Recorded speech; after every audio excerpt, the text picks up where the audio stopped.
Hello friends, मी भावना भुतल स्वागत करते तुमचं माझ्या चॅनेलमध्ये, ज्याचं नाव आहे लव्ह नॉवेल स्टुडिओ. चला तर मग स्टोरीला सुरुवात करूया. पण त्याआधी चॅनेलला सबस्क्राईब केलं नसेल तर सबस्क्राईब करा आणि बेल आयकनवर क्लिक करा. कथेचं नाव आहे मिस्टर सोलमेट, मी फक्त तुझीच. लेखिका भावना भुतल, व्हिडिओ एडिटर सोनाली जाधव, स्वर शिखा भुतल. मिस्टर सोलमेट भाग 24. आज सगळ्यात आधी अविरा किचनमध्ये हजर हो. नेहमीच्या कामाला ती लागली. काल अंगद सोबत तू कुठे गेलेलीस? अचानकपणे त्या किचनमध्ये आवाज घुमला. आता पुढे. शिवांशचा आवाज ऐकून ती थोडी दचकली. अंगावर एप्रन चढवतच शिवांश तिच्या जवळ आला. अविरा फक्त पुतळा बनून त्याच्याकडे बघत होती. तिच्या समोरून धारदार चाकू उचलतच शिवांशने भुवया उडवत तिची तंद्री दूर केली. तसं अविराने त्याच्यावरून नजर हटवत स्वतःची नजर खाली केली. माझ्या प्रश्नाचं उत्तर देतेस ना? शिवांशने विचारलं. त्यांनी मला माझ्या घरी सोडलं. अविरा उत्तरली. मी जेव्हा तुला घरी सोडत होतो तेव्हा का नाही बोललीस? शिवांशने पुन्हा विचारलं. मी अंगद सरांना पण नाहीच बोलत होती, पण त्यांनी जास्तच फोर्स केला, मग मला त्यांच्यासोबत जावं लागलं. अविरा म्हणाली. जास्त फोर्स केल्यावर तू समोरच्याची प्रत्येक गोष्ट ऐकतेस, असं मला आधी सांगितलं असतंस तर मी सुद्धा अंगदपेक्षा थोडा जास्त फोर्स तुला केला असता. शिवांश डोळे मिचकवतच अविराला म्हणाला. शिवांश रागात बोलतोय की मस्तीत हेच अविराला कळत नव्हतं.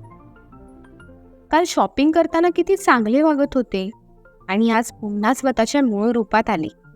अविराच्या मनात शिवांशला धरूनच विचार सुरू होता आणि तोच शिवांश खळखळून हसू लागला.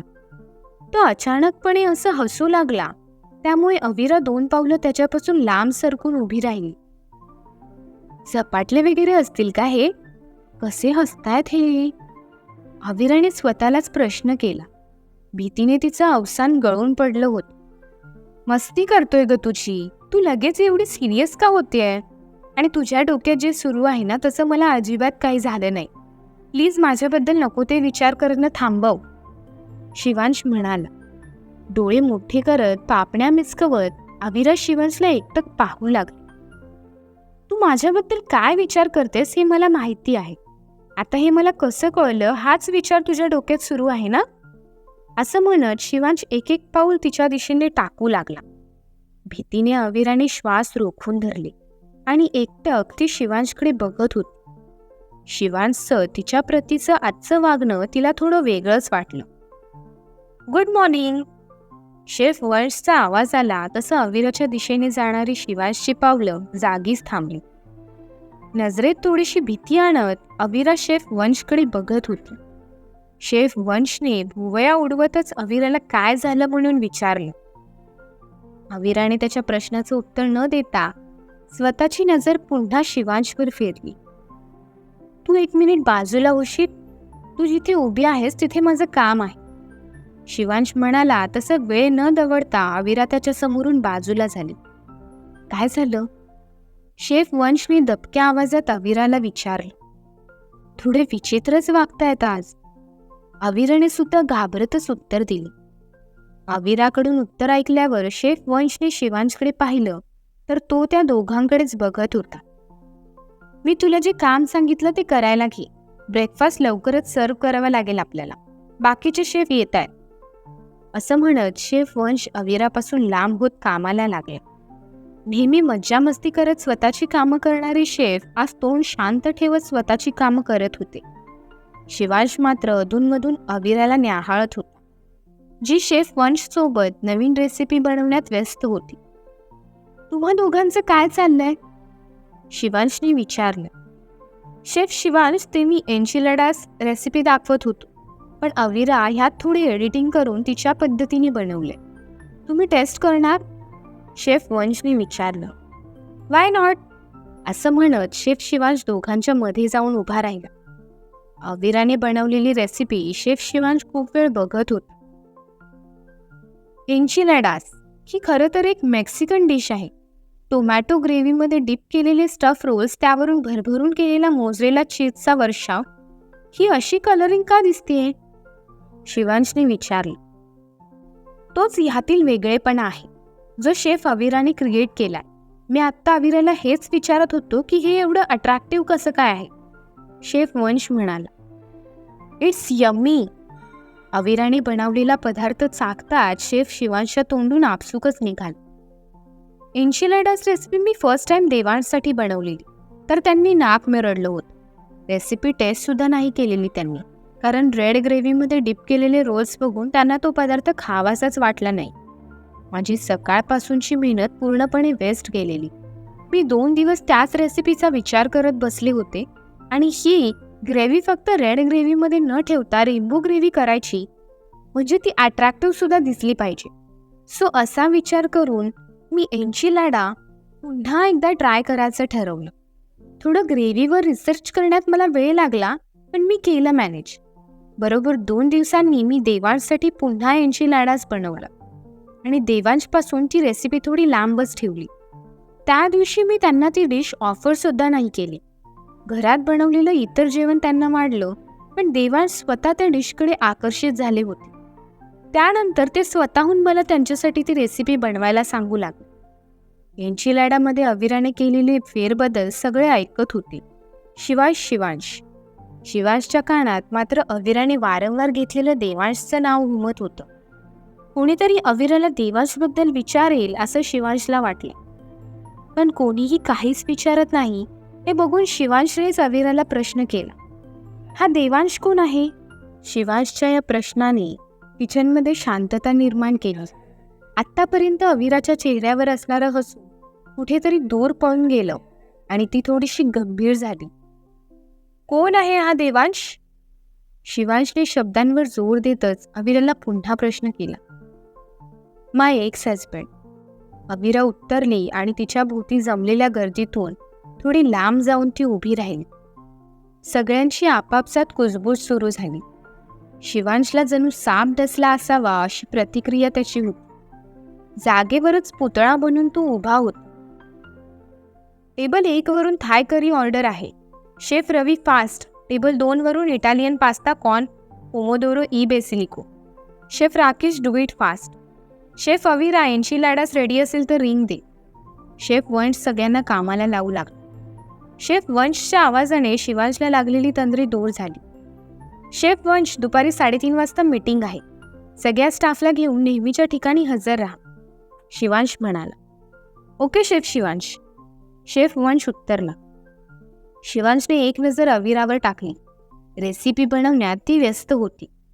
त्याचं मन तर करत होतं की तिच्याजवळ जाऊन तिला विचारावं की खरंच तुझं लग्न झालंय? जर उत्तर हो असेल तर मग असं काय झालं ज्यामुळे तू तुझ्या नवऱ्यापासून वेगळी झाली? अविराला घेऊन त्याच्यात खूपच जिज्ञासा निर्माण झाली. मेक्सिको सॅलड रेडी करा लवकर. शेफ वंश पुन्हा ओरड. तसं शिवांश पुन्हा त्याच्या तंद्रीतून बाहेर पडला. तसेही त्याला तिथे थांबून अविराबद्दल काहीच माहिती मिळणार नव्हती. आणि लगेचच किशन बाहेर प्रवेश केला. हॉटेलच्या एका रूममध्ये येऊन तो बसला. अंगद आधीपासून हजर होता, जो लॅपटॉपमध्ये घुसून होता. त्याला बघून शिवांशला थोडं आश्चर्य वाटलं. या हॉटेलमध्ये कधीही न फिरकणारा आपला मोठा भाऊ आजकाल सतत हॉटेलमध्ये यायला लागलाय. स्वतःशीच बोलत शिवांश अंगद समोर जाऊन उभा राहिला. तू इथे काय करतोयस? शिवांशने अंगदला प्रश्न केला.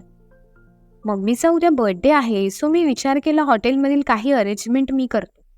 स्पेशल गेस्टना सुद्धा बोलवायचंय. तुझे कोणी फ्रेंड्स येणार असतील तर सांग, मी लिस्ट तयार करतोय. अंगद म्हणाला. मला कोणी फ्रेंड नाही. शिवांश उत्तरला. तसा अंगदने त्याच्यावरून नजर फिरवली आणि पुन्हा लॅपटॉपमध्ये टाकली. ही लिस्ट एकदा बघ आणि मला सांग कोणी राहिलं असेल तर. लॅपटॉप शिवांशकडे सोपवत अंगद उठला. आता शिवांश लॅपटॉपमध्ये डोकं खुपसून बसला, पण त्याच्या डोक्यात फक्त आणि फक्त अविराच्या तोंडून ऐकलेलं नाव होतं. डॅड येतो बोललेला आणि अजून आला नाही, फोन पण उचलत नाहीये. अंगद तोड पाडतच म्हणाला. शिवांशच्या कानापर्यंत अंगदचं बोलणं पोहोचलंच नव्हतं. तो अजूनही देवांशच्याच विचारात होता. तुला डॅडचा फोन आलेला का? अंगदने प्रश्न केला, पण शिवांशकडून त्याला काहीही उत्तर मिळालं नाही. तसं अंगदने मोबाईलवरून लक्ष हटवत शिवांशकडे पाहिलं. पापण्यांशी उघडझाप न करता तो एकटक लॅपटॉपकडे बघत होता. शिव, काय झालं? कसला एवढा विचार करतोयस? अंगदने त्याच्या खांद्यावर हात ठेवतच विचारलं. तसं शिवांश त्याला लागलेल्या तंद्रीतून बाहेर पडला. अविराचा डिवोर्स झालाय? शिवांशने अंगदला प्रश्न केला. तुझा ब्रेकअप होऊ शकतो, मग तिचा डिवोर्स का नाही होऊ शकत? अंगदने त्यालाच उलट प्रश्न केला. म्हणजे तुला माहितीये तिचा डिवोर्स झालाय ते? शिवांशने डोळे मोठे करतच अंगदला प्रश्न केला. पण तू का तिच्या एवढं मागे लागलायस? अंगदने प्रश्न केला. शिवांश त्याच्या प्रश्नाचं उत्तर न देता शांत बसून राहिला. काय झालं? आज पुन्हा किचनमध्ये काही झालंय का? अविराने पुन्हा काही गडबड केली का? अंगद शिवांशला खोदून खोदून प्रश्न विचारू लागला. तिला भेटल्यापासून तिचं डोक्यात फिरतेय. त्यात काल तिच्यासोबत शॉपिंग केल्यापासून तर ती मला माझी वाटू लागली. तिचेच विचार डोक्यात येत आहेत. शिवांशने असं काही बोलताच अंगद थोडा गंभीर झाला. शिव, तिच्यापासून लांब राहायचं. तिच्या प्रेमात पडण्याची चूक अजिबात करायची नाहीस. अंगद थोडं रागातच म्हणाला. का? शिवांशने प्रश्न केला. याचं उत्तर मी तुला आत्ता नाही सांगू शकत. योग्य वेळ आली की तुझं तूच समजशील. अविरापासून लांब राहायचं. शिवांशला दटावतच अंगद म्हणाला. जर तू मला उत्तर नाही सांगू शकत तर नको ती ऑर्डर सुद्धा मला नाही द्यायची. मी मला पाहिजे ते करू शकतो. एकदा जी गोष्ट मला आवडते तिला मी माझी बनवून राहतो. त्या वस्तूची किंमत मी नाही बघत किंवा त्या वस्तूपासून होणारे साईड इफेक्ट सुद्धा. शिवांश रागातच अंगदला म्हणाला आणि तो तिथून जाऊ लागला. अंगदने शिवांशचा हात पकडत त्याला अडवलं. शिव, नको ना राग करत बसू. इथे बस आधी आणि मी काय बोलतो ते शांतपणे ऐक. शिवांशला जबरदस्ती एका बेडवर बसवतच अंगद म्हणाला. माझ्यापासून काहीही लपवायचं नाही. मी तुझ्यापासून कोणतीच गोष्ट लपवत नाही. जसं मी तुझ्यासोबत वागतोय तसं जर तुला माझ्यासोबत वागता येत नसेल तर आजपासून मी सुद्धा तुझ्यापासून ओपन होऊन वागणार नाही. मी स्वतः नोटीस करतोय की अविरा इथे जॉईन झाल्यापासून तू नेहमी रेस्टॉरंटमध्ये येत असतो. काल मी जेव्हा तुला बोललो की माझ्यासोबत शॉपिंगला चल तर मला बोललास की वेळ नाहीये, आणि मग अचानक वेळ काढून तू अविराला तिच्या घरी ड्रॉप करतोस. जे काही आहे ते खरं खरं सांगायचं मला. माझ्यापासून जर एक सुद्धा गोष्ट लपवलीस तर मला खूप म्हणजे खूप राग येईल आणि मी रागात काय करतो हे तुला पण चांगलंच माहितीये. अंगदला राग दाखवतच शिवांश म्हणाला. मी तुला काहीही सांगू शकत नाही कारण मी कोणाच्या तरी वचनात अडकलो. तुला सुद्धा माहितीये की मी वचन पाळतो ते. एखाद्या दिलेलं वचन मोडणं म्हणजे त्याने आपल्यावर ठेवलेल्या विश्वासाचा घात करणं असा होत. मला विश्वासघाती नाही बनायचं. मी फक्त तुला एवढंच सांगेल की अविरापासून लांब राहा. अंगद म्हणाला. तुला देवांश माहितीये? शिवांशने विचारलं. तुला पण माहितीये तो. माझ्यापेक्षा चांगलं ओळखू लागला असशील तू त्याला. अंगद उत्तरला तसं शिवांश गंभीर होतच त्याच्याकडे पाहू लागला. देवांश मला पण माहितीये? शिवांश डोक्यावर जोर देतच विचार करू लागला आणि अचानकपणे त्याचा चेहरा गंभीर झाला. देवांश दीक्षित? शिवांशने प्रश्न केला तेव्हा अंगदने हो म्हणून मान डोलावली. अविरा एवढ्या मोठ्या बिझनेसमॅनची बायको आहे? शिवांशने पुन्हा प्रश्न केला. आहे नाही होती, आणि आता ती फक्त आणि फक्त. अंगद पुढे बोलता बोलता मध्येच थांबला. फक्त आणि फक्त काय? शिवांशने विचारलं. काही नाही, तू नको त्या गोष्टीत नको लक्ष घालूस. मी सांगतो तेवढं ऐकायचं. अविरापासून एकदम लांब राहायचं, नाहीतर तुला पण माहितीये की मला राग आल्यावर मी कसा वागतो ते. अंगद म्हणाला. शिवांश रागातच अंगदच्या समोरून उठला. शिव. अंगदने त्याला आवाज दिला पण तो काही थांबला नाही. धाड. जमेल त्या ताकदीनिशी त्याने दरवाजा आपटला आणि तो तिथून निघून गेला. तो तिथून निघून गेल्यावर अंगद डोक्याला हात लावून बसला. दिवसेंदिवस शिवांशचं बदलत चाललेलं वागणं अंगदला खूप त्रासदायी वाटत होतं. पण सगळ्यात मोठा भाऊ म्हणून त्यालाच समजूतदारपणा दाखवावा लागत होता. दुपारी 3:30 वाजता सगळे शेफ एका रूममध्ये जमले होते. शिवांशने मीटिंग घ्यायचं मनावर जे घेतलं होतं, शेफ शिवांश कसली मीटिंग घेणार याबाबत आपापसात चर्चा रंगली होती. अविरा मात्र तिच्या मोबाईलमध्ये मिस्टर सोलमेट सोबत चॅटिंग करण्यात व्यस्त होती. मोबाईलवर मेसेज टाईप करताना तिच्या गालावर कळी खुलली होती. तिच्यावर नजर ठेवतच शिवांशने रूममध्ये प्रवेश केला. शिवांश रूममध्ये येताच सगळे शांत झाले आणि त्याच्याकडे पाहू लागले. शिवाय अविरा, ती अजूनही मोबाईलमध्येच गुंतली होती. मिस्टर सोलमेटने मेसेजेस असा केला होता की तोच ती पुन्हा वाचत होती. उद्या तुझ्यासोबत सगळ्यांसमोर मी डान्स करेन. तुझा मिस्टर सोलमेट तुला सोडून बाकी कोणालाच घाबरत नाही, त्याला सगळे घाबरतात. मिस्टर सोलमेट आपल्याला घाबरतात हे वाचून तिला हसूच आलं होतं. ओठांवर हात ठेवत खळखळून हसतच तिने मान वर काढली. त्याच्या दुसऱ्या क्षणी रडके भाव तिच्या चेहऱ्यावर आले, कारण शिवांश तिच्या अगदी समोर उभा होता. सॉरी म्हणत तिने मोबाईल बंद करत तो ॲप्रनमध्येच खुपसला. शिवांश काहीही न बोलता सगळ्यांच्या समोर जाऊन उभा राहिला. तुला सांगता नाही का आलं सर समोर आलेत ते? अविराने दबक्या आवाजात शेफ रवीला विचारलं. कान जागेवर आहेत का तुझे? किती आवाज देत होतो तुला? शेफ रवी सुद्धा दबक्या आवाजातच उत्तरला. Chef Ravi please out. Shivansh रागातच म्हणाला. सॉरी सर, शेफ रवी म्हणाला. I said out. शिवांशने शब्दावर जोर देतच म्हटले. शेफ रवी तोंड पाडतच उभा राहिला. आपल्यामुळे शेफ रवीला शिवांश ओरडतोय हे बघून अविरा सुद्धा उभी राहिली. शेफ अविरा, मी शेफ रवीला बाहेर जायला सांगितलंय, तुला नाही, शिवांश म्हणाला. त्याची चुकी नाहीये, मीच त्याला आवाज देत डिस्ट्रॅक्ट केलं. चूक माझी आहे, मी बाहेर जाते. आय एम सॉरी शेफ रवी. अविराने सगळ्यांसमोर शेफ रवीची माफी मागली.